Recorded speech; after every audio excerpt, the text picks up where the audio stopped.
Shabbat Shalom. Happy New Year. If you're a regular here at Stephen Wise, in person or online, and you've heard multiple of my sermons, you know that I like to point out all of the mistakes that our ancestors make.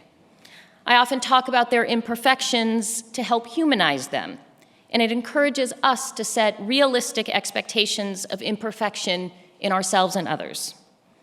Thus, it is because of their imperfections that they are relatable. If God can forge relationships with our flawed ancestors, then surely we too are worthy of God's relationship. And most of all, most of us have never actually killed a sibling or sold them off into slavery. We may have thought about it, we may have wanted to do it, but hopefully we didn't. But tonight is a new year, so I thought I would take a different approach. Tonight I want to talk about a biblical ancestor that we should emulate. This week's Torah portion continues the story of Joseph. Last week, his brothers went down to Egypt to get food, and Joseph recognized them without them knowing who he was. He accused them of being spies. He held Simeon captive until they could bring down their youngest brother, Benjamin, the one from the same mother as he. Jacob, of course, was hesitant to send his beloved Benjamin down after having already lost Joseph, or so he thought.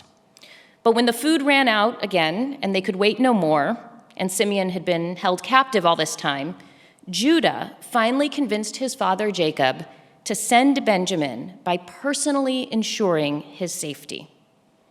However, it was a setup.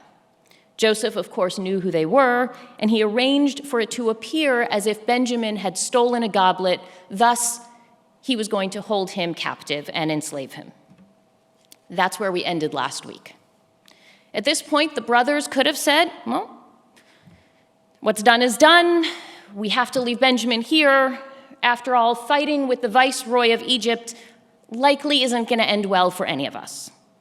But instead, in the opening passage of this week's portion, we see Judah take a different approach. Knowing how important Benjamin is to their father, and having promised that he himself would ensure Benjamin's safety, Judah put aside his own future to save his brother and ultimately his father. Judah goes before Joseph to plead his case, and he says, "When he sees that the boy is not with us, he will die. And your servants will send the white head of your servant, our father, down to Sheol in grief. Now your servant has pledged himself for the boy to my father, saying, if I do not bring him back to you, I shall stand guilty before my father forever. Therefore, let me, your servant, remain as your slave to my lord instead of the boy, and let the boy go back with his brothers. For how can I go to my father unless the boy is with me? Let me not be witness to the woe that would overtake him." So why the change? Why is Judah suddenly willing to give up his own freedom for that of his younger brothers? Is it only out of fear and respect of his father, or has something in Judah shifted? Some could see this as an act of tshuva, an effort to repair the earlier mistake, as it was Judah himself that had suggested that they sell Joseph into slavery when he was in the pit.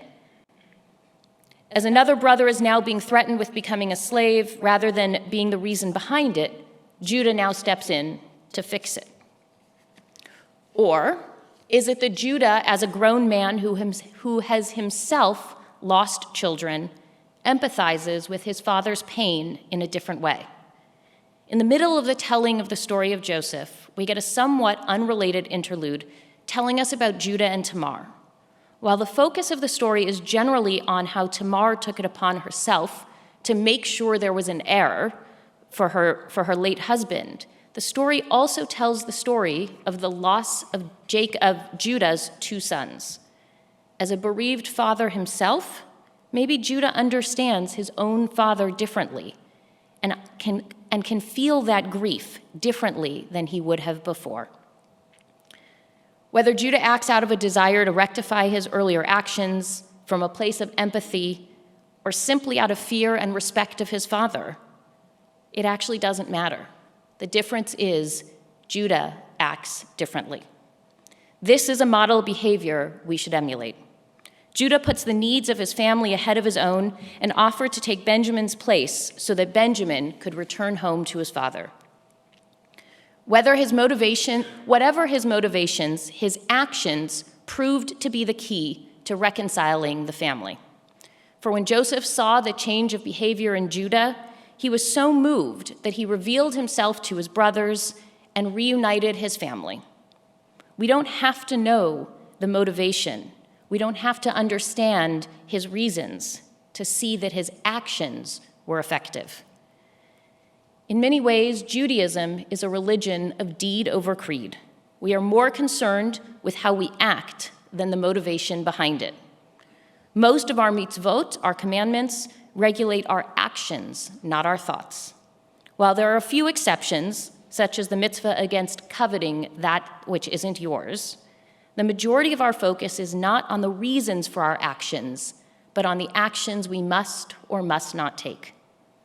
Consider our obligation to giving tzedakah, the commandment to make the world more just and more righteous. We're not simply commanded to do the things that we want to do when we feel like it. We are commanded to do it all the time. The Torah is created as a practical document. It strives to create a world that is functional, just, and efficient. It outlines how we treat one another in business, personal, and communal relationships. It knows that as imperfect beings, our intentions are not always pure, and so it regulates our actions in spite of our desires. In fact, when commenting on the kosher laws in Leviticus, Rabbi Elazar ben Azariah teaches, one should not say, I have no desire to eat the meat of the pig. Rather, one should say, I desire it, but what shall I do? Adonai has decreed against it. This teaches us that it is not the desire that is prohibited, but the action. So too is the opposite true. We are commanded to act righteously even when our heart is not so moved. If we waited for people to want to do the right thing, we would be left waiting quite a long time. The Torah understands that as imperfect humans, our thoughts and our desires are not always perfect and are not always pure. And so it sets out to govern our actions rather than regulate our thoughts. As we move into 2025, may our actions express our values, even when we aren't feeling it. So even though we don't know why Judah suddenly decided to do the right thing and save his younger brother, regardless of his motivations, his actions brought about the freedom of Benjamin and the reunification of his family. Shabbat Shalom.